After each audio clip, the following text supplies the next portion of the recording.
greatest sin? Yes, to doubt yourself and to doubt your abilities. The only person that you're destined to become is the person that you decide to be. And believe me, it's true. You are infinite. You have infinite potential. You can do anything and everything if you want it from the bottom of your heart. And the whole universe is watching this. The whole universe wants to give it to you. But you have to show it how much you want it. So if you really want something, show the universe, do your effort, and just forget everything. The result will automatically come. We now start with the very, very important part of the year, and that is the facial nerve. Now, we have read about the facial nerve so many times in the anatomy, so we know a lot about the facial nerve already. The facial nerve is divided into three parts, from where it originates in the nuclei in the brainstem till before it enters the internal acoustic meatus. So that is what is known as the intracranial part. So this is the intracranial part of the facial nerve. Intracranial. The moment it enters the internal acoustic meatus till it exits the temporal bone from the stylomastoid foramen, that is the intratemporal part of the facial nerve, where it exits from the stylomastoid foramen to come to supply the muscles of the face, that is the extracranial part of the facial nerve. So what we are interested here and what we are going to do now here is the intratemporal part of the facial nerve. So the intratemporal part I told you starts the moment the facial nerve enters the internal acoustic meatus. So that is the first segment of the facial nerve. So in the intratemporal part, the first part is the meatal segment. Meatal segment is in the internal acoustic meatus. So here we have the internal acoustic meatus. This is the anterior and this is the posterior part. Superiorly we have the facial, that's the seventh. Inferior we have the eighth nerve, and posteriorly the seventh nerve is separated by the Bill's bar, the vertical crest of bone, from the nerve. Yes, the superior vestibular nerve, and here we have the inferior vestibular nerve. So we know that in the internal acoustic meatus, this is the part of the facial nerve. This is what is known as the meatal segment. This is the only part of the facial nerve that I am going to tell you. Rest all the parts of the facial nerve, who will tell me? Yes, you. You will tell me. Okay, so now tell me, what is the next part of the facial nerve? The first part is in the internal acoustic meatus. Tell me the next part. So first is in the internal acoustic meatus. This is the meatal segment. Okay. So next, tympanic, horizontal segment, high jump or long jump? No, see, from the internal acoustic meatus, it is going directly into the middle ear. It will have to jump, na? From the internal acoustic meatus, can something directly go to the middle ear? If something is going from the internal acoustic meatus, where will it go? In the inner ear. Yes, so that is the next part of the facial nerve. That is the labyrinthine segment. So this is 1, this is 2. This is the labyrinthine segment. Labyrinthine segment, as the name, it is the part of the facial nerve in the inner ear.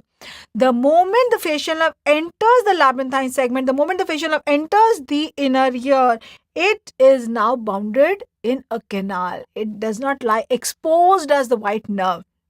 It now runs in a canal. Yes, tell me the name of that canal.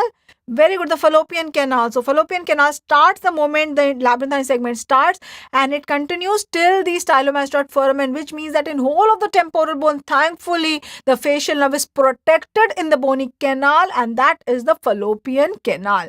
Now, the significance of the labyrinthine segment is that in the labyrinthine segment, the fallopian canal is the narrowest. It is the shortest also. It is only 3 to 4 millimeters here, though in the internal acoustic meatus, it is around 10 millimeters. So it is smallest. That is not important. What is important is that this is the narrowest. Why this is important that this is narrowest? What is the significance that fallopian canal is narrowest here? If there is any viral infection in this segment, in the labyrinthine segment, what will happen? Because of infection, there will be edema. Now, is there any space for expansion all around? No, it is very narrow. So what will happen? Whenever there is edema here, there will be compression. Because of compression, ischemia leading to facial nerve palsy. So if following viral infections, there is facial nerve palsy. What is the most common segment to be involved? Yes, the labyrinthine segment. So this is the narrowest, most commonly involved in viral infections. In viral infections. Okay, so now what will be the next part? I am drawing it a little longer. It is not so long. I am drawing it a little longer so that we can have a clearer picture. Okay, so next part. Tell me the next part. Next part. Okay, now it will come into the middle ear. So now it will come into the middle ear. So if something is coming from the inner ear into the middle ear, on which wall will it come? Yes, it will come on the medial wall. So next part will be on the medial wall. So this part of the facial nerve, now it will take a turn and it will enter on the medial wall, and this turn is what is known as the first genu. And here we have the geniculate ganglion. The geniculate ganglion, and now it will run horizontally on the medial wall. This segment is what is known as the horizontal segment. Horizontal segment, or it is also known as tympanic segment. Tympanic segment of facial nerve. Tympanic segment of facial nerve. So now I am going to draw the landmarks of this segment, and you are going to tell me what these landmarks are. Okay, done? Okay. So first this, yes. So this is the anterior here. This is the anterior part. This is the posterior part. So now tell me, what is this that I have drawn? Yes, this is the processus cochleariformis. Yes, so just above the processus cochleariformis is the first genu. Very good. Okay, so now tell me this. What is this? What is this? Very good. This is the oval window. Excellent. Okay, and what do we have here? What is this? Yes, this is the bulge of lateral semicircular canal. So these are the three very important landmarks of the tympanic segment of facial nerve. These landmarks are present on the medial wall. Now we have another landmark of the first genu area of the geniculate ganglion, and that landmark is a bone that hangs above from the epitympanum, from the roof, from the tegment tympani. A bone comes down, a crest of bone from the tegment tympani comes down at the level of the first genu. That is what is known as cog. Yes, so these are the landmarks 1, 2, 3. Yes, so 1 is, and 4 is cog. Okay, so 4 I have made cog. 1 is the processus cochleariformis, 2 is the oval window, 3 is the lateral semicircular canal. So these are the landmarks. The landmarks of the facial nerve are very important. Why they are important? Because we know that the middle ear is a small cavity, and the middle ear infections are very common, and they can also cause erosion of the facial nerve, of the fallopian canal. So we have to exactly know where we are going to find the facial nerve, so that while we are removing the disease, we do not injure the facial nerve. Now this segment of the facial nerve is around, the tympanic segment is around 11 millimeters, and the significance of the tympanic segment is that in this segment just above the oval window, this area is the most common site of dehiscence of fallopian canal. So here, this is the most common site of dehiscence of fallopian canal.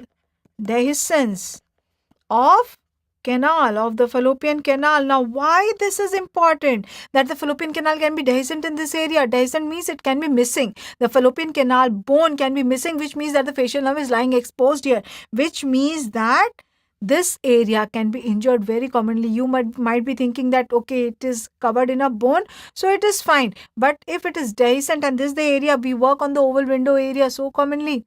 Yes, so if that is dehiscent, you might injure the facial nerve. So that is what you have to remember. That is what is asked very commonly in your exam. Now tell me the next segment of the facial nerve. Next, now from the medial wall, where will it go? Medial wall. Yes, now it will go to the posterior wall. So here is the posterior wall of the middle ear. So next part, at the junction of the medial and the posterior wall, the facial nerve will now take another turn. This is known as the second genu of facial, and now the facial nerve will run down vertically. This segment of the facial nerve is what is known as the vertical, or it is also known as the mastoid segment of facial nerve. It is known as the mastoid segment of facial nerve. Again, I am going to quickly draw the landmarks, and you are going to tell me what these landmarks are. Okay, so first we have this. What is this? Yes, a pyramidal eminence from which arises the stapedius muscle. What is that? Pyramid. Yes. So where is the facial nerve in relation to the pyramid? Yes, it is posterior to that and lateral to that. So it is posterolateral. So here we have one. This is of the vertical segment. The landmarks is 1. What is 1? 1 is the pyramid. 1 is the pyramid. Okay, 2. What is 2? 2 is, you tell me what is 2? What is 2? 2 is the arditus. Where is the facial nerve? Yes, it is inferior to it. Okay, so now we have 3. What is 3? What is this? 3 is fossa incudis. Yes, you remember all this? You have to remember. Any option you have? You do not have any other option. Okay, so 3 is the fossa incudis. Fossa incudis. Where is the facial nerve? Yes, it is just inferior to it and a little medial to it. Inferomedially. And here we have 4. What is this? This is the entry of some nerve. What is this nerve? Yes, this is the chorda tympani. This is the chorda tympani nerve. So what is the significance of the vertical segment of the facial nerve? If I ask you which is the segment of the facial nerve which is injured most commonly in mastoid surgeries? Mastoid surgeries, which segment will be injured most commonly? Yes, that will be the vertical segment. Why? Because that lies on which wall? Posterior wall. That is the common wall between middle ear and mastoid. And when we have to come from the mastoid into the middle ear, we come through which wall? Yes, through the posterior wall. So this is the segment injured most commonly in mastoid surgeries, and also the most common part of the vertical segment that is injured is specifically asked, then that is the second genu area. So the vertical segment is most commonly, we are written here about the vertical segment. So the vertical segment is most commonly injured in mastoid surgeries. And specifically which area? It is the second genu area. Second genu. Okay, very good. So now what will happen next? Yes, now the facial nerve will come down. It will exit through the stylomastoid foramen. It will come out, divide into the 5 branches. Okay. So quickly tell me what the parts of the facial nerve are. Quickly tell me the parts of the facial nerve. Yes, meatal segment. Next, labyrinthine. Next, horizontal. Next, vertical. Okay. Tell me which is the narrowest part of the fallopian canal. Narrowest is the labyrinthine segment. Which is the part of the fallopian canal which is dehiscent most commonly? Horizontal segment. Injured most commonly in mastoid surgery. That is the vertical segment, and the vertical segment is the longest, that is around 13 millimeters. 13 millimeters. So now I am going to quickly draw this and you are going to tell me what I have drawn. So here we have the medial wall and here we have the posterior wall.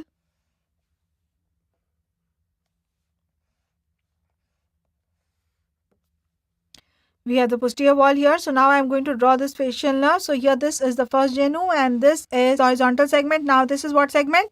Yes, this is the vertical segment. Vertical segment is most commonly injured in mastoid surgeries. Okay, now it comes down and it exits to the stylomastoid foramen. Okay, and here we had the meatal segment in the internal acoustic meatus. Okay, so now coming to the branches of the facial nerve. Branches. Now, in the temporal bone, the facial nerve gives the various branches. The first branch is given at the geniculate ganglion at this area, and this is the greater superficial petrosal nerve. This is the greater superficial petrosal nerve. Petrosal nerve. What does this nerve do? What does the greater superficial petrosal do? Yes, the greater superficial petrosal, what does it supply? Lacrimation, that's it. See, where it is given off at the area of the first genu, it immediately enters the brain. That is very close to the roof of the middle ear. So immediately it enters the brain. In the brain, in the base of skull, you find a foramen for the entry of the great superficial petrosal. Yes. So now from there it joins with the deep petrosal. Now here I do not want you to pay so much of attention on this.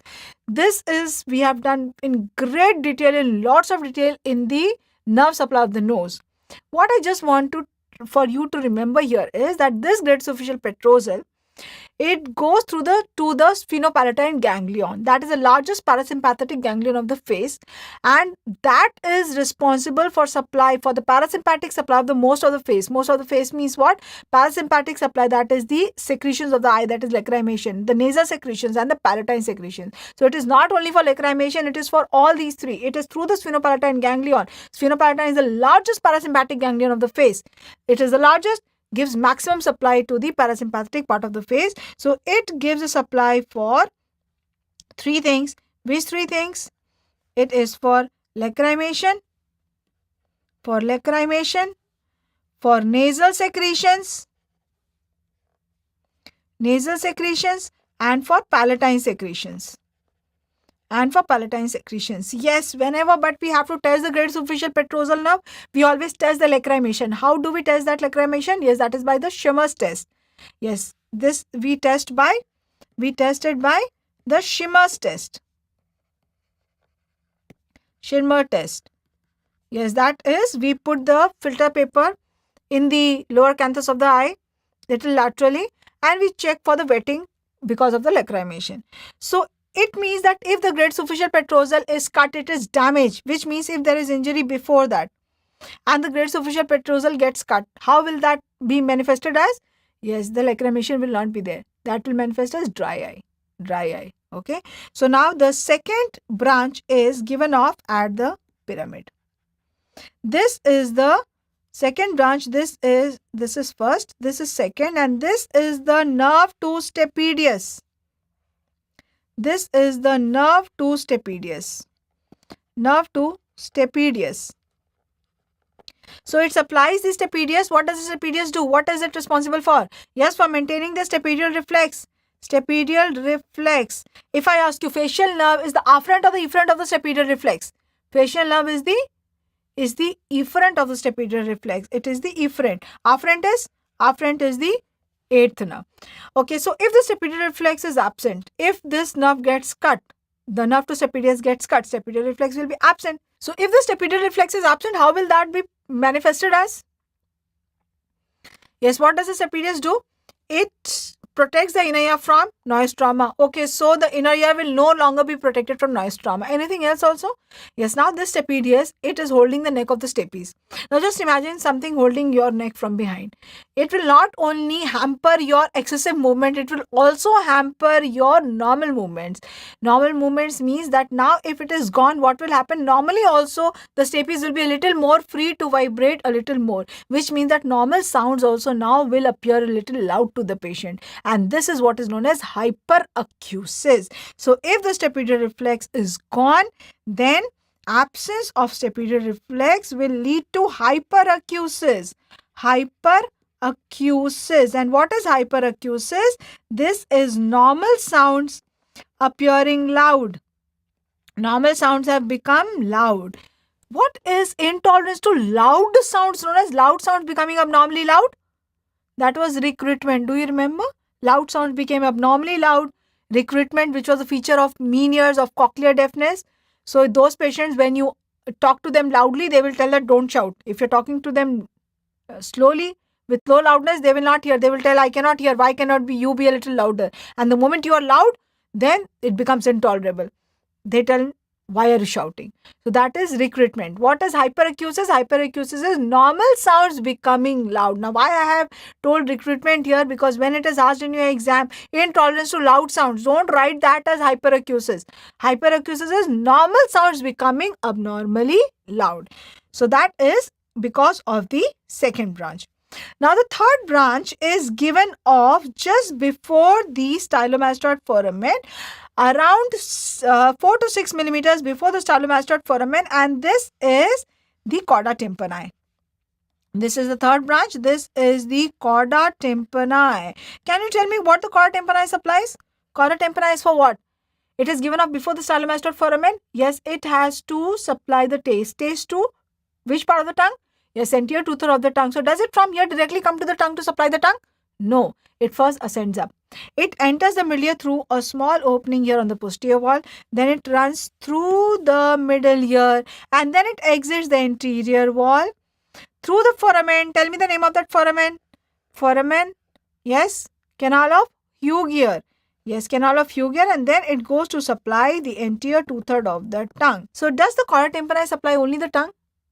Does the chorda tympani supply taste to entire 2/3? Is that all? No. Along with that, the chorda tympani also supplies, it is also responsible for salivation. Salivation from where? Salivation from sublingual and submandibular salivary glands. Salivation from sublingual and submandibular salivary glands. Submandibular salivary glands. Okay, so what we are seeing here is that we have the major branches here. The first branch is from the first genu. Tell me the name of that branch. Greater superficial petrosal. Second branch is from the, yes, vertical segment. What is that? That is just after the second genu. That is the nerve to stapedius. Third branch is just before the stylomastoid foramen. That is the chorda tympani. Now the vertical segment gives one more branch. That is the sensory branch. The vertical segment, from the vertical segment comes another branch, and that is the sensory branch. The sensory branch. Yes, let me draw it with a different color. This is the sensory auricular branch. Sensory auricular branch. If I ask you, what does it supply? Which part of the pinna does it supply? Which part of pinna? Sensory auricular branch. Yes, immediately your finger should go here. Posterior part of the external acoustic meatus. So that is the area where if sensation is absent, yes, that is a feature of acoustic neuroma. You will see it in acoustic neuroma. The sensation is absent there. That is what is known as the Hitzelberger sign. Don't worry, you will do that in acoustic neuroma. For now, I am telling it so that you remember it. Yes, something like this is there. So, sensory auricular branch, this supplies the posterior superior external acoustic meatus plus the adjacent part of the external auditory canal. Adjacent part of the external auditory canal. So yes, quickly you tell me how many branches, intratemporal branches of the facial nerve are there. First branch, greater superficial petrosal. If it gets cut, what will happen? Dry eye. Okay, second branch, nerve to stapedius. If it gets cut, yes, hyperacusis. Third branch, chorda tympani. If it gets cut, loss of taste from where? Entire 2/3. And loss of salivation from sublingual and submandibular salivary glands. Fourth branch, yes, the auricular branch. If that is damaged, then there will be anesthesia or hyperesthesia in the part supplied by the facial. Now, these branches are important for us for two reasons. First, of the function. And second, these branches help us to find out the site of lesion in a patient of facial nerve palsy. So, now I will give you some presentations and you will tell me where the site of lesion is. Okay, so following RTA is road traffic accident. Following RTA, patient develops facial nerve palsy. On examination, the Schimmer's test is normal. Schimmer's test is normal, stapedial reflex is absent. Tell me the site of lesion. Schimmer's test is normal, stapedial reflex is absent. What's the site of lesion? Yes, Schimmer's test normal, which means that this is normal. This is normal.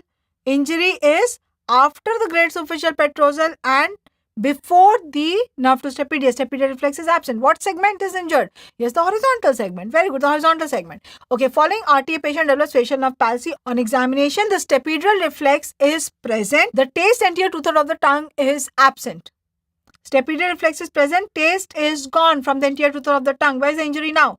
Stapedial reflex is present means that up till here, up till the branch of stapedius, everything is normal.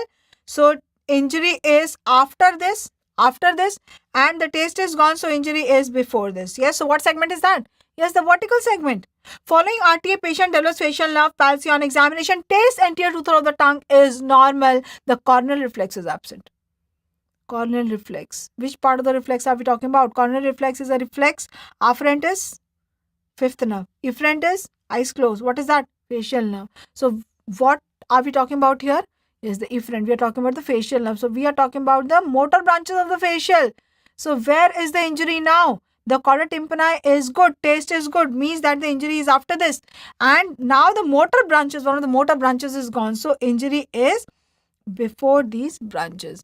So it is either at or beyond the stylomastoid foramen. Okay, following RTA, patient develops facial nerve palsy. On examination, the patient has dry eye, patient has hyperacusis, patient has loss of taste and salivation, and patient has complete palsy of one side of the face. Where is the injury now? Face, muscles gone, taste gone, hyperacusis, and dry eye. So where is the injury now? Yes, that is in the labyrinthine segment. In the labyrinthine segment. So these tests which help us to find out the site of lesion in a patient of facial nerve palsy, locate the site of lesion, tell the location of the injury, are what are known as topodiagnostic. Topodiagnostic means they tell the topo means location of injury. So they are known as topodiagnostic tests. So what are the topodiagnostic test of facial? Yes, the topodiagnostic test of facial will be the Shermer's test,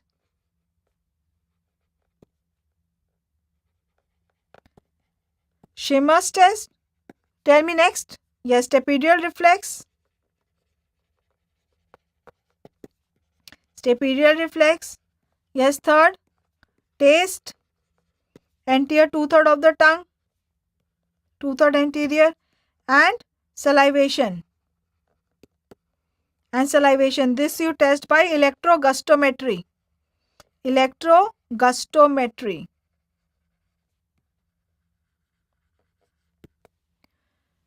So these tests, which are because of branches of the facial nerve in the temporal bone, they will tell you the site of lesion. They are known as the topodiagnostic test of facial. Now suppose a patient has come to you and he is telling you that, see doctor, my face has got deformed. Will it come back to normal? If it comes back to normal, how much should I wait? So now you do not want to find out the site of lesion. What you want to find out is the prognosis of injury, the recovery, whether will occur or not. So the tests that you do to find out the prognosis of injury are known as electrodiagnostic tests. So in the electrophysiological or electrodiagnostic test, we have electroneuronography. Electroneuronography. Now, what is electroneuronography? What do you understand by this name? Neuronography means what you're doing is you're stimulating the nerve. You stimulate the nerve and you look for the response in the muscles, and then you compare that response with the normal side when you stimulate the normal nerve. If on the affected side only 10% of the response of the normal side is present, then we say that only 10% fibers are functioning. Accordingly, we tell the prognosis. Now, there is one thing that you need to remember in electroneuronography. ENOG it is called as. This has to be done only after 3 days. After 3 days. Why after 3 days? Yes, have you heard of Wallerian degeneration? Now, whenever any nerve gets cut at any site, what happens is that the conduction continues till the Wallerian degeneration, the degeneration of the nerve occurs, and that takes around 3 days. Which means that if you test before 3 days, then the conduction will continue and it will show that the nerve is good, nerve is functioning. So when you want to test for how much has got damaged of the nerve, then you have to test not before 3 days. Electroneuronography should be done only after 3 days of injury. Now another test which tells you the prognosis is EMG, that is electromyography. Now what is this electromyography? Electromyography. Now as the name, electromyography. So here we are not stimulating the nerve. What we are doing is we are putting electrodes directly in the muscles and we are looking for the response. Now if the muscles have started functioning, which means that the nerve has started getting regenerated, in that case you will get good action potentials. But if the nerve is not regenerated, then what you will get is fibrillation potential. Fibrillation potential is that the muscles are trying to contract, but the action potential is not getting generated. So if you get action potential, that is a good sign. And this test you do usually after some days when you want to see how much recovery has occurred of the nerve. So this is usually done after 3 weeks. After 3 weeks of injury, and here if you get action potential, then this is a sign of recovery. Sign of recovery. And if you get fibrillation potential,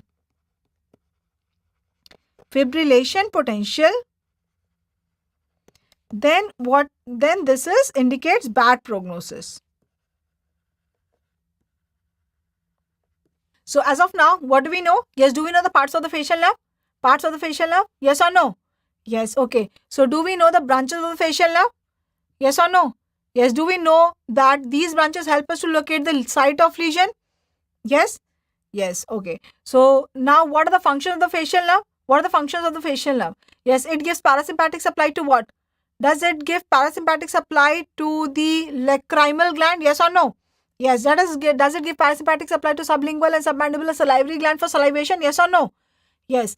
Is it motor to the stapedius muscle? Yes, no. Yes. Does it have a sensory branch?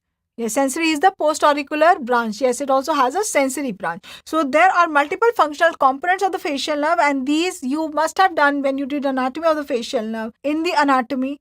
So, but still, this is a quick reminder that yes, the parasympathetic part of the facial, which goes to the lacrimation, sublingual and submandibular salivary gland, that occupies the general visceral efferent. The taste, which is the special sense that through the chord tympani, that is a special visceral afferent. The post-auricular branch, which gives a sensation, the sensory, that is the general somatic afferent. Yes, that is the afferent, that's the sensation. And the motor, that is to the stapedius as well as to the muscles of the face, that is the general somatic efferent. So these are the functional components that you must have already done in anatomy in your first year. Now this was just a quick reminder of that. So now, what is the most common cause of facial nerve palsy? What is the most common cause of facial nerve palsy? Yes, the most common cause of facial nerve palsy is idiopathic, and that is what is known as Bell's palsy. Now, Bell's palsy is idiopathic, yes, but in 50 to 60% of the cases, around 60% of the cases, there has been a viral prodrome. This has been a repeated question of your exam. Which virus has been implicated in Bell's palsy? Yes, it is HSV1. So, the cause, it is idiopathic. It is idiopathic. In 60%, there is HSV1 infection. So now this is the only thing that I am going to tell you about Bell's palsy. Rest everything about Bell's palsy, you will tell me. Yes, what I told you is a huge thing. What I have told you, 60% of the cases is viral. Yes, it is viral infection affecting the facial nerve. So tell me, what will be the site of involvement? It will be which segment? We know the parts of facial nerve. You just told me you know the parts. Yes, you know the significance of the parts. Very good. The labyrinthine segment. Okay, so now tell me, if the labyrinthine segment is involved, will there be dry eye? Yes or no? Labyrinthine segment is involved. Will there be dry eye? Yes or no? Yes, there will be dry eye. Will there be hyperacusis? Yes. Will there be loss of taste and tooth of the tongue? Yes. Will there be complete motor palsy of one half of the face? Yes or no? Yes. So the injury is at the labyrinthine segment, this segment.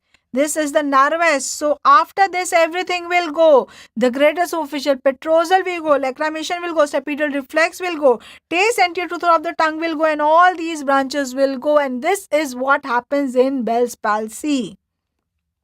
So in Bell's palsy, the presentation is, if you know the site, what's the site? Site is the labyrinthine segment. Labyrinthine segment. So if labyrinthine segment is the site, the presentation will be, yes, there will be dry eye, there will be hyperacusis, there will be loss of taste anterior two-third of the tongue, and plus loss of salivation, and there will be complete facial palsy of one side of same complete half of the face. Same half of the face. Half of face. So yes, what is this? This is how the facial palsy of Bell's palsy will present, with complete palsy. Of this patient has palsy on which side?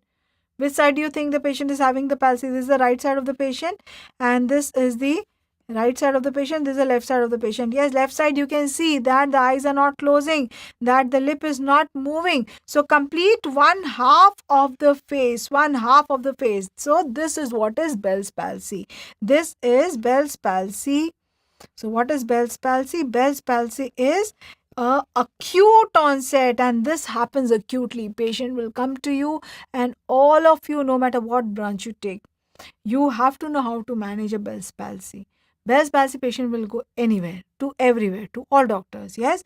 So it is acute onset lower motor neuron facial nerve palsy. Facial palsy. Why did I say lower motor neuron? Yes, definitely we know the site of injury. Where is the site of injury? Yes, the labyrinthine segment, that is after the nuclei, that is a lower motor neuron. Yes, so this is acute onset lower motor neuron facial nerve palsy. What happens in upper motor neuron when the injury is before the nuclei? Yes, in the cortical areas. What happens when there is injury there? Yes, because the forehead has dual supply, gets supply from both the sides. The forehead is spared in upper motor neuron palsy. In upper motor neuron palsy, forehead is spared. Forehead is spared because forehead has dual nerve supply. So if one side is gone, the other side will supply it if there is a upper motor neuron palsy. So this, what we have to know is Bell's palsy is acute, it is acute onset lower motor neuron palsy. So here the patient has come to you with a complaint that, see doctor, till yesterday I was perfect. Since morning when I was brushing my teeth, I felt that the water is just dribbling away. I could not fill the water in my mouth and rinse my mouth. The patient will tell you that when I'm standing in front of the mirror and when I'm smiling, I feel that my this half of the face is not moving. Yes, so it is acute onset. Complete one half of the face is involved. And yes, this patient will tell you that I am having gritty feeling of the eye. I'm not appreciating taste. I'm not tolerating noise. I just want to sit in a quiet and a dark room. I'm not tolerating light. I'm feeling that my eyes are gritty. So yes, these are the symptoms typically that the patient of Bell's palsy will present to you. So how will you manage this patient? You know the cause, you know the management. What is the cause? Yes, it is idiopathic, but what is the cause? Cause is usually it is viral. It is viral. So yes, will you give antiviral? Yes, you will give antiviral. So the management will be, you will give the patient antiviral. You can give acyclovir. And this has to be given only if the patient has presented within 3 days. We know anywhere that we give antiviral, be it in chickenpox also, we have to start it early. So here also we have to start it only if the patient is presented within 3 days. In your exam is asked, patient of Bell's palsy presents on day 2. Or it is asked, patient of Bell's palsy present on day 4. On day 2, will you give acyclovir? Within 3 days is within? Yes, 72 hours. Yes, you will give. If he comes on day 4, then you will not give. So acyclovir, okay. And what is happening? What is happening because of viral infection? There is edema. Because of edema, there is compression and ischemia. So the main management of Bell's palsy is steroids. Main management is not antiviral. Main management is steroids. Because whatever the cause is, now what is happening is because of edema, compression and ischemia. So to reduce that, we give steroids. Steroids has to be given, and yes, you have to give the patient whenever there is any palsy. What do you give? Facial massage, physiotherapy, facial exercises. So you give physiotherapy. Physiotherapy. Yes, you ask the patient to do facial massage. You ask the patient to chew chewing gums, you blow balloon. Yes, so all that will be the exercise of the facial muscles. And in physiotherapy, along with facial exercises, what is done is nerve stimulation.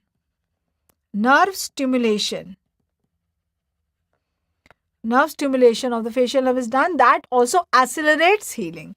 And very important in the management is eye care. What eye care? What is happening to the eye? Yes, eye is not closing. There is dryness in the eye. Now, sometimes you ask me that, ma'am, in one book it is written that there is overflowing of tears. You are telling there is dryness of eye. So what is true? Dryness or overflowing? Yes. Now, if the injury is before the great superficial petrosal is gone, that is for lacrimation. Obviously, dryness is there. Yes. But is overflowing of tears also there? Overflowing is also there. Why? Not because tears that are produced are more. Why? Just see here. In this patient of Bell's palsy, Because of the palsy of the muscles of the face, there is ectropion.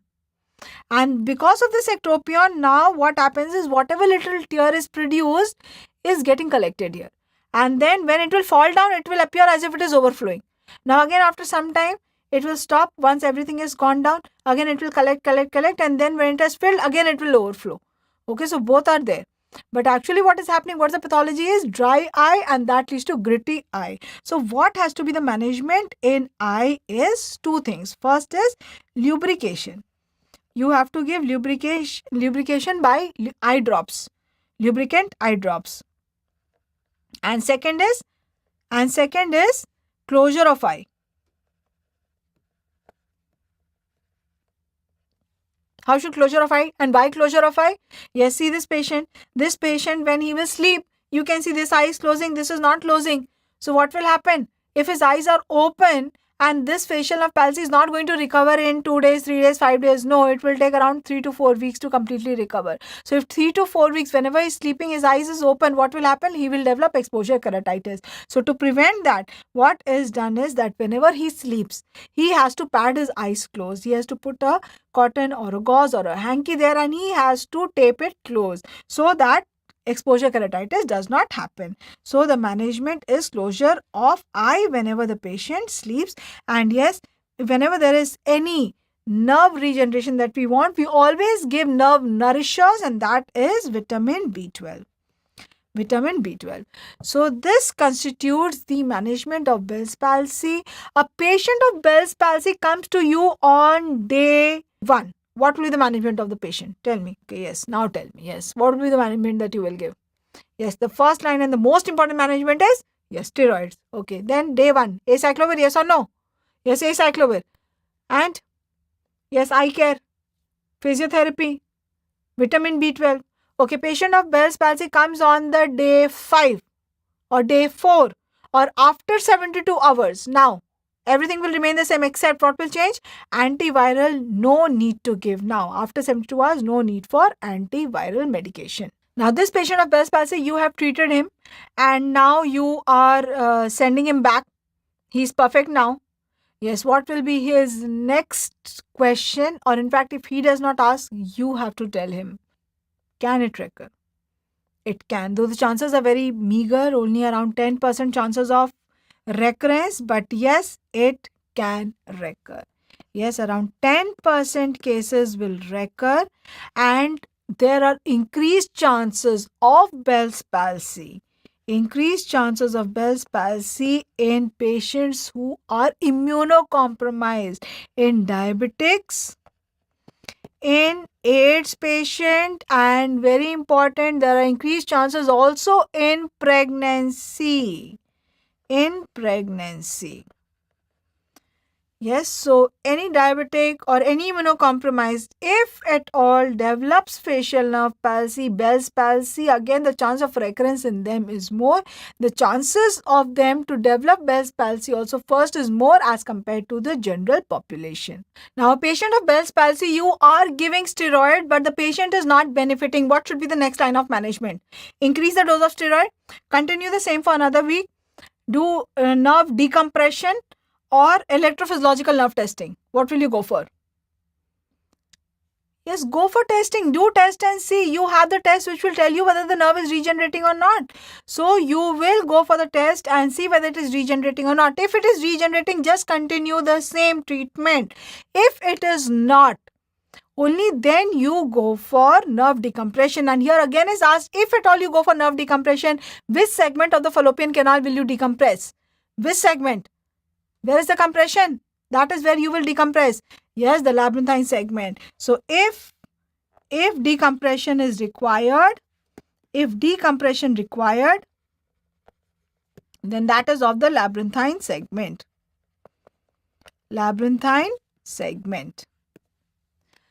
Now, another cause of idiopathic facial nerve palsy is Melkersson-Rosenthal syndrome. So what is this?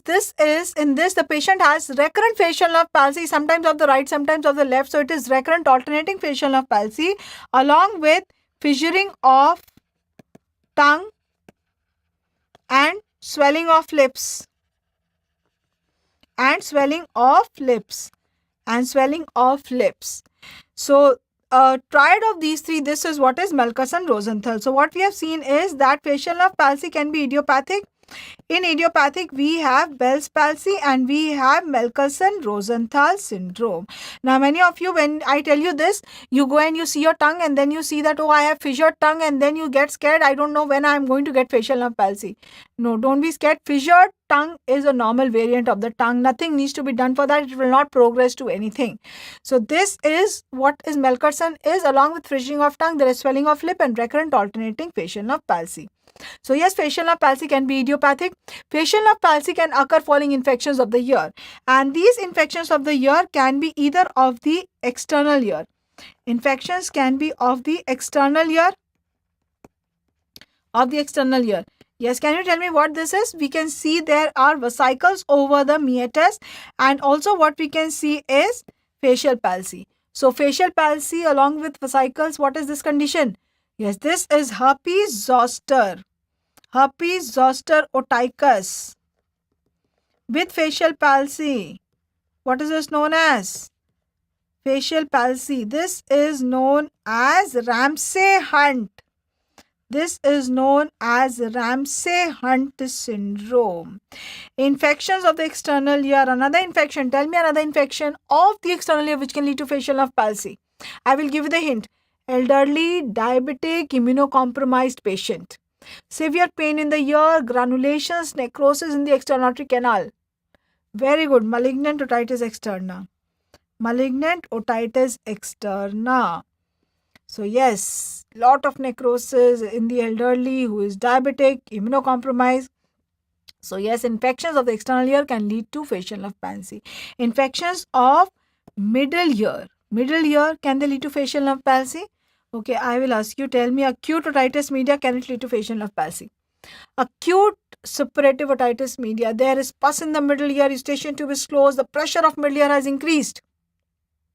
If by chance this patient has a dehiscent fallopian canal, the increased pressure through the dehiscence will affect the facial nerve and this patient can have facial nerve palsy. So, can acute otitis media lead to facial nerve palsy? Yes. Only in those patients in whom there is dehiscence of the fallopian canal. And do you think dehiscence is common or it is rare? It is very common. The most common congenital anomaly of the temporal bone is a dehiscence of the fallopian canal. So dehiscence of the fallopian canal is very, very common. And why do you need to know this? Why it is asked repeatedly in your exam that dehiscence is common? It is more common in which segment? It is more common in which segment? Horizontal segment.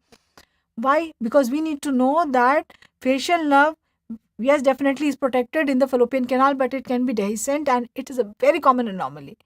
Every second individual, 50% of the individuals have a dehiscent fallopian canal. We do not know in whom of us the fallopian canal is dehiscent. Acute otitis media is also very common. Following pharyngitis, there is infection of the middle ear leading to acute otitis media.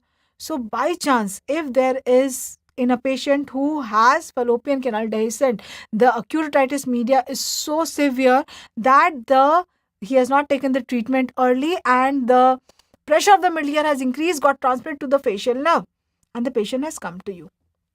Many a times such patients come. I had very severe pain in the throat. Following that, I had very severe pain in the ear and see now what has happened. My face has got deviated.